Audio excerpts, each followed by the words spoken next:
J'ai fait mon petit thé, on peut commencer. Le féminisme, c'est vouloir la supériorité de la femme. Non! Et je vous explique tout de suite pourquoi. C'est parti.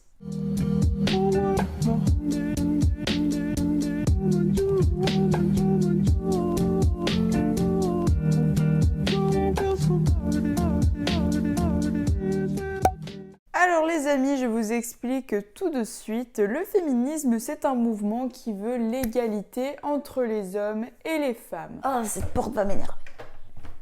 Le problème, c'est qu'en fait, le mot a peut-être mal été choisi et donc on entend féminisme et les gens se disent « Ah, féminin, la femme, elle veut sa supériorité, elle veut être plus haute que les hommes !» Mais non, pas du tout. On veut plus de droits, oui, mais plus de droits pour être à égalité des hommes. La parité, tout ça.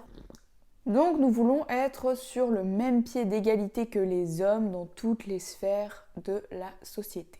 Il y a eu 3 grandes périodes du féminisme. Ça commence donc au 19e siècle, de 1850 jusqu'à 1960. Les femmes des sociétés occidentales étaient assignées à la sphère domestique puisque les hommes ne les pensaient pas capables de pouvoir s'intégrer dans la vie publique. Elles étaient inaptes à ça et c'est bien évidemment une situation injuste. C'est pour ça qu'il y a eu plusieurs mouvements qui se sont formés déjà à l'époque. Des femmes vont créer des associations pour revendiquer leurs droits. Donc les droits civiques, politiques, et elles vont plaider pour l'amélioration des conditions de la femme. Le droit de vote, je pense que ça vous parle, c'est une des luttes les plus connues qu'il y a eu à l'époque. En Belgique, c'est la loi du 15 avril 1920 qui accorde aux femmes le droit de voter aux élections communales. Exception les prostituées et les femmes adultères. Et c'est le 24 avril 1921, j'ai retenu la date, c'est l'anniversaire de ma maman. Enfin, c'est plus tard que 21 évidemment.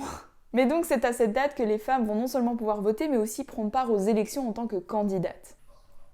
Ensuite, on passe à la deuxième grande période qui est un petit peu plus courte, qui dure de 1960 jusqu'à 1990. C'est dans cette période que les femmes vont remettre en cause toutes ces tâches qu'on leur attribue d'office. Du style, la femme c'est la bonne ménagère ou la petite mère de famille. Et donc, les militantes vont élargir leur champ d'action pour avoir les mêmes droits que les hommes au niveau social, économique et professionnel. Et aussi scolaire, par exemple, tu as autant de chances de rentrer à l'université qu'un homme. Puis il y a eu aussi toutes ces questions autour de la contraception et de l'avortement qui vont commencer à faire surface, puisque la femme en a marre de dire « je suis la bonne mère de famille que quand mon mari a décidé, je veux décider si j'ai envie d'enfant ou non ». Et donc là est née ces idées de pilules, d'avortement, de contraception, etc., pour avoir un contrôle sur la naissance. Nous avons le droit de ne pas vouloir d'enfant. Ensuite, on a la troisième période, c'est celle dans laquelle nous nous trouvons aujourd'hui, de 1990 jusqu'à présent. Aujourd'hui, en fait, le féminisme lutte contre les violences et les discriminations qu'on retrouve quotidiennement dans la société. Le problème, c'est qu'on retrouve aussi maintenant des mouvements contre-féministes qui sont masculinisés.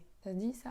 Masculinisés. C'est bien le mot, hein? Enfin bref. Et donc voilà, on se retrouve face à un nouveau fléau, on veut juste plaider nos droits pour avoir une égalité en fait. C'est cool, mais non, il faut toujours qu'il y ait des gens qui viennent contredire ça. Mais encore une fois, il y en a plein qui pensent que le féminisme c'est la supériorité de la femme alors que pas du tout. C'est juste une égalité dans la balance. Et alors le souci c'est que c'est un mouvement qui prend quand même pas mal d'ampleur. On pourrait dire que c'est fini, maintenant on pense qu'il y a quand même un 4e mouvement qui est en train de naître avec tous les hashtags du style balance ton porc, etc. Avec les réseaux sociaux, c'est un 4e mouvement qui est en train de se former, disons. Maintenant, comme on est en plein dedans, on peut pas encore se dire « Ah, on est dans la 4e vague ». C'est un peu flou. Mais voilà, en tout cas les amis, j'espère que cette vidéo vous aura appris des choses. En tout cas, je vous dis à la prochaine et je vous fais plein de gros bisous.